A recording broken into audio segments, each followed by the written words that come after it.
Okay, hi. Good. Right, we're on. Right, I'm Simon, as you know, and this week I'm going to interview the legend there is, the ultimate legend, which is Mr. Andy Hogg, and here we are, face to face. Great to see you. It's fantastic. So we met up for a coffee because obviously it's last week and all out that we're allowed out before we're all grounded again. But a lot of the up-and-coming referees won't know you, and you are the fitness guru of Sheffield. Thank you. You're welcome. But prior to that, you were a top referee, assistant referee, FIFA. So tell us about your FIFA, because not a lot of people ask you about your FIFA days. Bless you, thank you. It seems a long time ago now, and it was a long time ago now, but it was very enjoyable.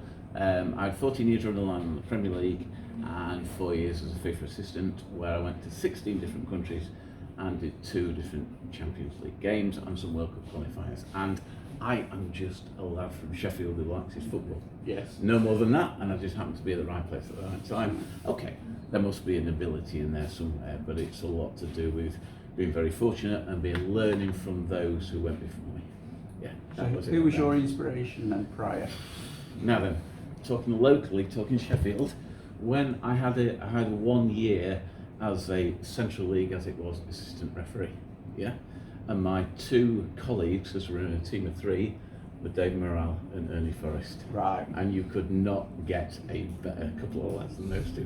There's some stories that will stay off camera, because otherwise that they should do. Yeah. However, there's lots of stories that can go on camera, because Dave was a very, very experienced top league assistant and taught me loads. Yeah. And what Ernie Forrest didn't know about lining wasn't worth knowing. Right. Wasn't worth knowing. They were both brilliant, and I learned so much about how to run the line from those 2, Yeah. and then how to referee ultimately at conference level. They were the inspiration, I think. They took me forward. But the big thing is here, I mean, we're talking FIFA Premier League, Yeah. but you're still active, aren't you, on a Sunday morning? Love it. Yeah. The minute I stop enjoying it, out I get. Yeah. That's the key thing, Yeah. as far as I'm concerned. When that's the driver as far as I'm concerned. I love doing it, Yeah. and that's the bottom line. I look, because I mean, I've seen you pre-season this year, Yes. and I saw you a couple of years ago when I were on the next pitch. Sure. And at half time I wandered over and they were all appealing. So Sunday morning, everyone's appealing. And you're just stood laughing at them. And I absolutely loved it. But because they all know you, you don't get anything else. Yes, but the last thing I want those lads to know is where I got to. Yeah. Because the minute I drop the tiniest little, excuse my French, bollock, they'll be jumping all over their thing. They will do. That's exactly. So they don't know where. But it was funny. Yeah. It was so funny, and that one pre-season. and there was one here, and it is one for the camera, because we were watching, or I was watching, and a certain player on the pitch who's a qualified referee, initials RH. Yeah, definitely, shouts on a foul, we'll have that. Yeah. And you played advantage, and they scored for it. Top And he goal. hung his head in shame. and those are the moments. I love that. Sometimes you get lucky. Yeah. 9 times out of 10 the shot will go over the bar and Yeah. you should have played the advantage. But this one went in the top bin, as the expression says. But he shouted, we'll have that, ref. I loved it, I really did. Yeah, You're on your fitness though now, I mean, you run classes Yeah. pretty much all over Sheffield. How long ago did you start it? Right. This goes back to when I first qualified. 1920, no. So it appears. Yeah. I qualified when I was 23, I'm just turned 60, so that's how far we go back. And there was a group of between 20 and 30 referees who religiously, Monday, rain or shine, met in Grace Park under a superb guy called John Church, who's a stalwart of Sheffield guy, fabulous guy. Yeah. And there used to be Football League lads down to the lowest qualified level 3, class 3 as it was at the time, equivalent 8 or 9s, and everybody used to train together. And the attraction for the newly qualified refs there was the Football League lads were there, and you were all doing the same exercise, and you're always playing the same muck about football afterwards, and you're all working hard. So I suppose my interest started there, and I had to work at it because I'm not naturally fit. I had to work at it to get through my fitness test for the senior game, and it kind of just carried on from there. So the interest came from the camaraderie.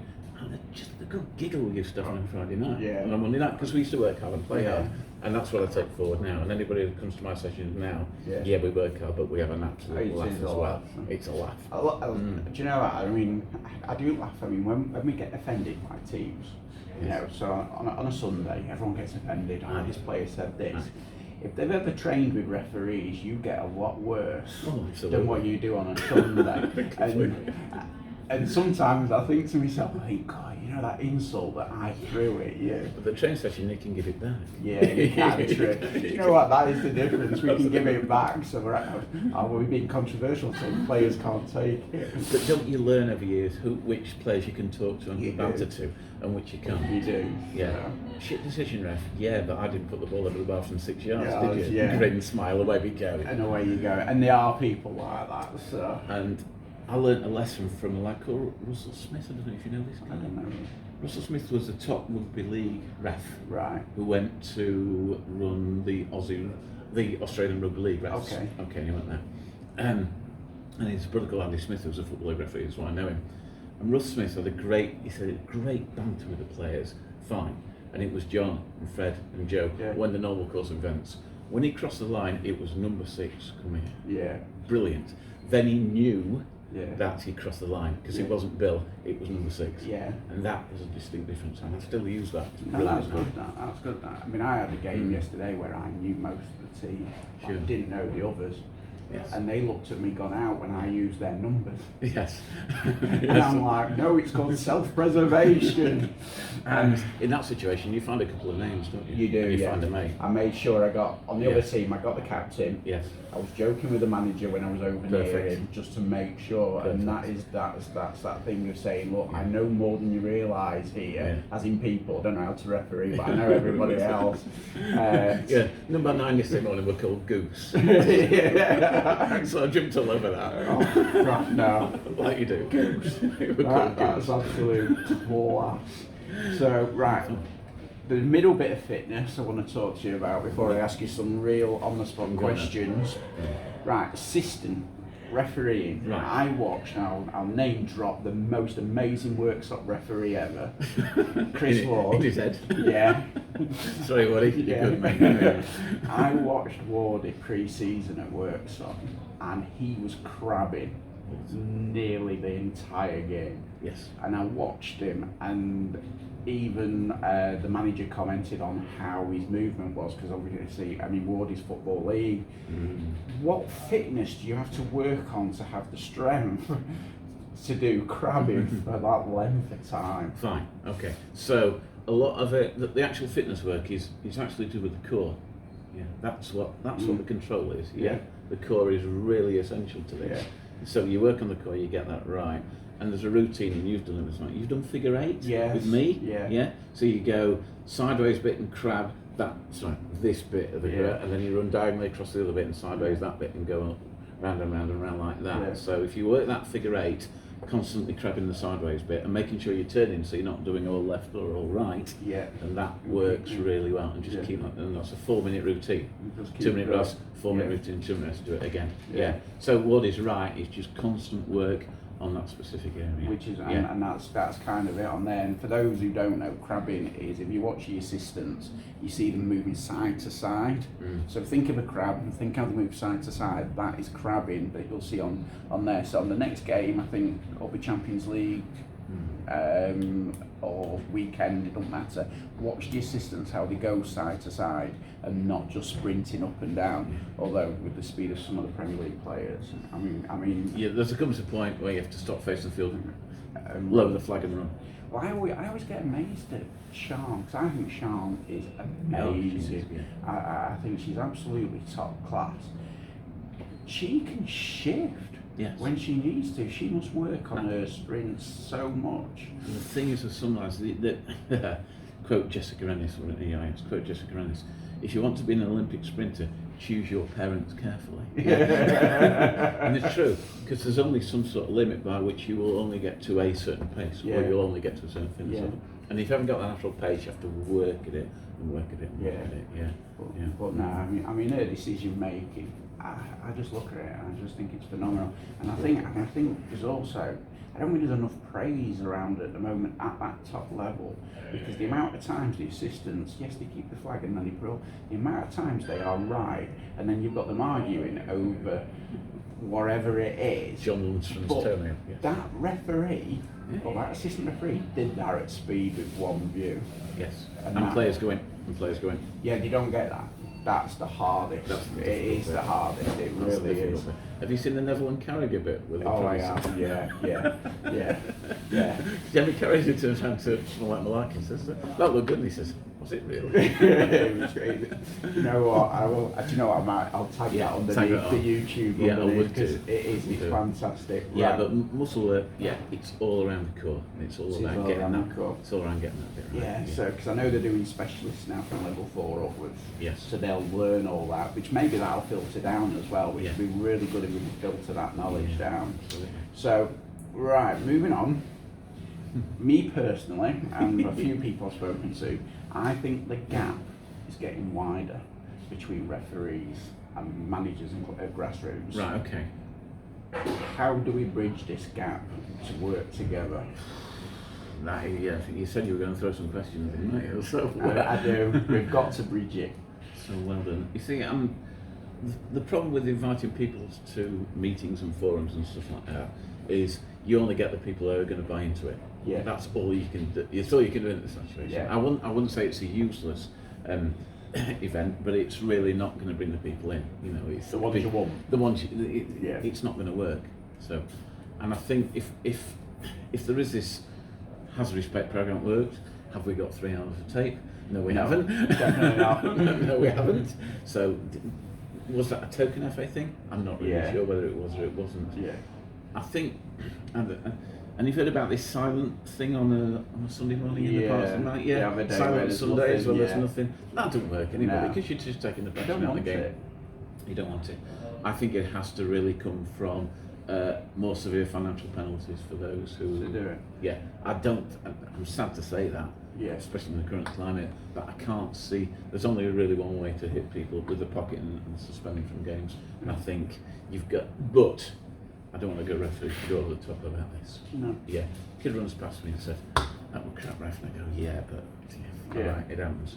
I've got a great guideline for that, and God bless him, Mick Lowe, stalwart Sheffield ref. Yeah. I know, right? Yeah. Mick had a brilliant terminology used for this, and he used to say, if that offence is willfully offensive, he's run 50 yards to save with his eyeballs out, yes, yellow, red if you need to, but if it's a passing comment now. So let's nail the willfully offensive comments and nail them financially and ban them from games. That's the way I'd do it. Ah, that's good. I like that. Willfully I offensive. like that. Because I know there was a slight comment on the game at weekend, and I went, "Pardon?" And she just smiled and ran off. So she knew it was a heat at the moment. Oh, he's heard me. And it was quite a funny one. And you can't all be comics on the field of play, can you? You've got to be really careful with it. You have to be careful. You have to have full stop nowadays anyway. And but you do learn. You've got the experience, I think, to know what to say and what not to say. So at the right time. Oh no, yeah. You think that's 10 yards? Hope you don't fit carpets, really. I'm having that one, we'll write that one down. When there used to be a 6-step rule, remember that way back when?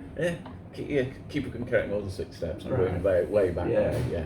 And steps are large grassland in Russia. Get on with it. And they go. I noticed it because the weekend on Twitter, there were a conversation around the old 10-yard rule. Yes, so looking at bringing it back next season. And someone correctly referred to Manchester United and then moving it forward 10 yards and Beckham going mad because he wanted it where it was. So it'd be interesting if they come for that one, because you were reffing then. Reffing then. Yeah. On the 10-yard bit. Very rarely did I take it forward. No. It causes more grief. Yeah, I can imagine. It causes more grief. Yeah, I could imagine. Because you just get more animosity there. Yeah. And now suddenly when somebody puts the ball down, yeah, the defender goes and stands on it because his coach do. And what I say now, if you go back 5 yards and you go back 5 yards, then we're 10 yards apart and get on with it. Get on with it. So, Fine. so how would you react then on that one? You know, sometimes they come and they stand in front and they kick it against them and then they put the yellow card to the other player when they've kicked it against them. I cheat, I do neither. I say, lads, stop it, silly boys. Yeah, and get on with it. Yeah. Self-preservation. That's the So, right, last question. Go on. For young officials, no, Yeah. wrong, for new officials, Yes, what bit of advice would you give? enjoy it. Great. Enjoy it. The minute you stop enjoying it, guys, get out of the kitchen. That's it. Basically, just enjoy it. And that's number one. Number two is seek advice. Yes. There will be times you get home, you kick the dog, you kick the baggers in the corner. Back So in I'm the corner. not doing that again. And it's Yeah. a bit like the golfer who throws his clubs into the lake and goes back the next day and fishes. You'll want it back. Yeah. And if you get that referee bug, Sam, you'll know what I mean by that. Yeah, I referee do. bug. Yeah, Yes. yeah. You come off 90 minutes. You've had 15, 16, 17 handshakes. Somebody's come up and said, "I enjoyed that today, ref. Yeah. Well done." Yeah. Yeah. And you know when you get that bug. The minute that bug disappears, Yeah. and you're not enjoying it. Out you go. And if you Yeah. know you want that bug but it's disappeared a bit, yeah, talk to somebody. Yeah. I Seek think people out don't colleague. realise everyone goes through the back in the corner, I'm not doing it again. And they say, oh, you've had an easy try. And you think, well, no, there's the games when I've not wanted to do it again. But then you remember the You other remember games. why. Yeah, because there's other times when you think, this was brilliant. Ref, stop smiling. Hey, stop it. I've been doing this for 36 years. And he turned around with a big grin on his face. He says, it's about time you fucking packed in there. And he was the first to shake my hand afterwards, which I loved it. Brilliant, brilliant. I loved it. Yeah, enjoy it. No, there you go. Sorry. So that's advice from the very, very top, from the Ooh. Sheffield legend, Andy Hogg. Thanks, Sam. Take care. Take care.